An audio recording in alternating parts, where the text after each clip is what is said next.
Hi, Analisa Six here with the Sober Curator and the Lady of Leisure to bring you the December 2024 horoscope for the zodiac sign of Scorpio for sun and rising placements.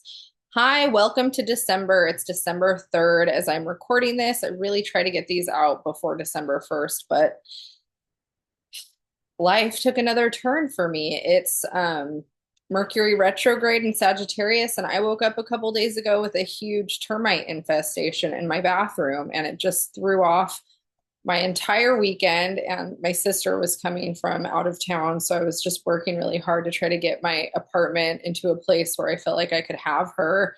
And yeah, it just made me run a little bit behind on getting these videos done, but I'm here. We're doing it. December is off with a bang. So let's go ahead and talk about where we are at right now. So every December, we start out in the mutable fire sign of Sagittarius. And where Sagittarius hits for you, Scorpio, in the horoscope chart is the second house, which is your house of finances, your relationship to money and material security, and also how you value yourself amongst those themes.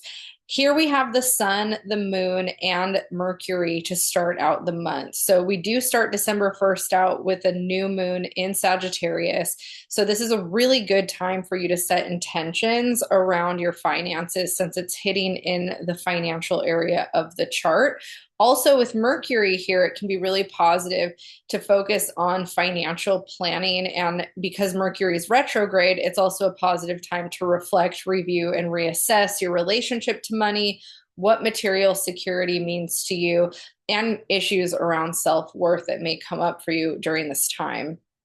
A few things too that you can think about with Sagittarius here is that often when people have Sagittarius impacting the second house, your values and beliefs around money come up for review. And so, a lot of people with Sagittarius in the second house need to be in a line of work or a profession that's in alignment with their spiritual beliefs or their, even political views or worldly views. And so if you're in a job that doesn't really align for you in that way, that can feel really problematic.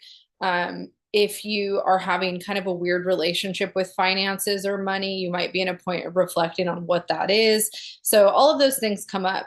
Sagittarius being ruled by Jupiter is also not a super stabilizing energy to have in the second house. It can feel like money's coming and going quickly. Maybe you're overspending or overindulging in ways with the sun here and Mercury retrograde here, or there can be unexpected financial costs that come up and kind of require you to maybe spend money where you don't necessarily want to spend money.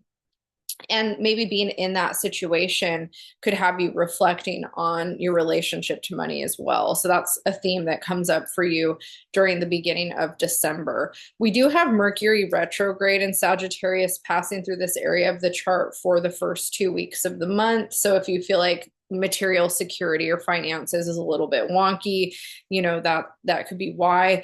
Mercury does station direct on the 15th, and we'll talk more about that in a bit. But I will say that there's some other transits that hit this month that even though Mercury is direct, it's still going to feel like we're under a Mercury retrograde for the majority of the year. We're still going to kind of have this like tension around wherever Mercury is hitting. So, it's going to be kind of a bumpy month for you when it comes to feeling maybe grounded in money or material security. But again, you're at a point where you're just reflecting on that kind of theme and what that means to you. Venus starts out in Capricorn. Or I should say December starts out with Venus in Capricorn for the first week, and then Venus is going to leave Capricorn and move into Aquarius for the rest of December. So Venus entered Capricorn last month, and where Venus was transiting for you over the last month was the third house, which is the house of communication. When Venus is passing through the third house, she really wants to bring harmony and resolution to communication dynamics. In Capricorn, there's a more practical approach to communication and more linear kind of pathways in terms of how to execute things or get things done. And, Venus rules our relationships. She also has a connection to beauty and aesthetics. And so in the third house, we might be kind of also in a period where we're thinking a lot about how we communicate and whether or not we want to communicate in a more grounded way, or how we put ourselves together and how we relate to others. All of those things come up as a theme. When she enters Aquarius on the 6th, she's going to move into the house that rules home and family. And so, when Venus is passing through any house, she's blessing it. She's trying to bring harmony, peace, love, abundance wherever she is. And so her passing through the 4th house for the rest of December, that 4th house rules the home and it rules your relationship to family. And this could be family that's extended. It can be family that you live with. Your home, same thing. It can be, your childhood home, but it can also be the home that you're making for yourself. And then anybody you share your home with is impacted by that. And so Venus is really positive for family relationships and home relationships. It's also positive for home improvement projects, or if you want to redecorate or do something aesthetic to your home, Venus here is positive. Also, starting out December, we have Mars in Leo, and Mars is going to station retrograde on the same day that Venus enters Aquarius. Now, Mars entered Leo last month, and where Mars has been transiting prior to that was in the sign of Cancer. And that area that it was hitting for Scorpio was the 9th house, which is the house that has to do with our values, our belief systems. It's also the house of higher education. It's the house of the law and publishing. It's also the area of the chart where we experience long distance travel. And whenever we have Mars passing through this house, those themes come up for us in a way where we might feel like we want to take more action around something in that vein. We also could feel some challenges or conflict here where this is. We might be in a place where we want to connect more to expanding our horizons. We might want to get out of the mundane. Mundane reality and routines might feel kind of constrictive to us. We want to break out of that. We might kind of want to explore more of our world in a different way than we have before. But now that Mars is moved into Leo, it's moved out of that area of the chart and it's actually moved into the house that rules your career and your public image and how you're front facing in your life, how you're putting yourself out there. Mars here drives everything forward, especially in Leo. It makes us want to be more action oriented around the work that we're doing.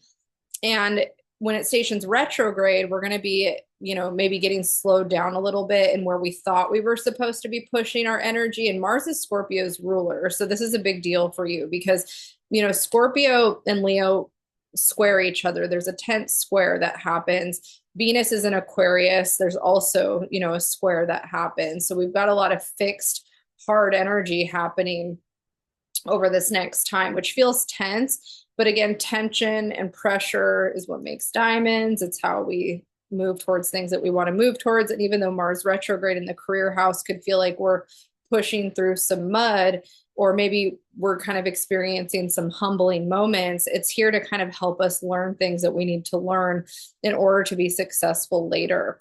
Now, Mars is going to go back into the 9th house in January. So we're going to have Mars retrograde in December, then it's going to go back into the 9th house, and then it's going to station direct in February.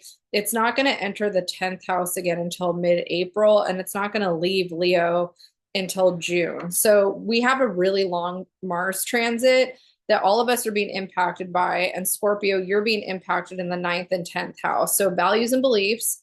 What are they? Who am I? Am I living in alignment? Do I need to learn more? Do I need to broaden my horizons? Do I need to grow beyond where I've been?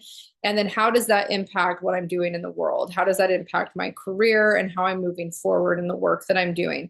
And Leo really wants us to be confident and express ourselves confidently and, take leadership over our lives in a certain way.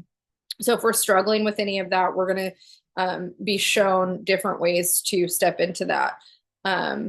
Mars here can also, lend itself to us being more arrogant, and then retrograde, we might be kind of falling on our face a little bit where we thought we knew something. When Mars moves into Cancer, it's going to remind us what we don't know and where we need to grow. So those are big themes. Also around that time, Neptune is going to station direct. So we've had Neptune retrograde for a couple months in Pisces. This is the last pass through Pisces that Neptune's going to make until it enters Aries next year. So it stations direct at 27 degrees. And so think about, this area of your chart, which is the fifth house, the house that has to do with self-expression. It has a lot of similar energy to this Mars and Leo energy in terms of, who are you? How are you expressing yourself? How do you want to define yourself moving forward? Saturn here has been kind of already having you work through some of that stuff too, but this Neptune transit's been here for 15 years. So we're not going to talk too much about it, but it's about to shift. After those transits, we are going to have on the 15th a full moon at 23 degrees of Gemini. Make sure I'm looking at this right. Yep. And so the area that this is hitting, we're going to come back to the second eighth house axis. So the second house is the house that we talked about earlier that has to do with your financial stability. The sun is still going to be blessing this area, but then the moon is going to be in its fullness over in the eighth house, which is the house that rules sex, death, rebirth, shared resources, taxes, debts, our relationship to the occult, the underworld, all of those things. And full moons are a great time for manifestation as well as releasing and letting go of energy. So this is a really positive time to set intentions towards what you want to manifest when it comes to your finances, your relationship to shared resources with a partner, your relationship to death and rebirth, your relationship to sex, anything along those lines that you want to set intentions around. This is the time to do it. That same day, Mercury stations direct in this area of the chart that rules money. So great time to set intentions around money and what you wish to manifest moving forward. The next big shift of energy that we're going to have is the sun entering Capricorn. So it's going to be moving out of your house of finances and into your third house on the 21st of December, which is the winter solstice.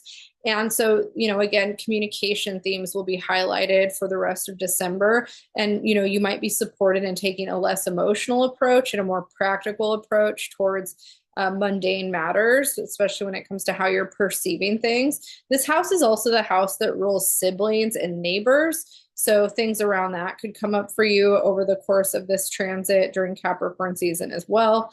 And then the last transit that I'm going to talk about for the horoscope for Scorpio is on the 30th. We're going to have a new moon at 9 degrees Capricorn.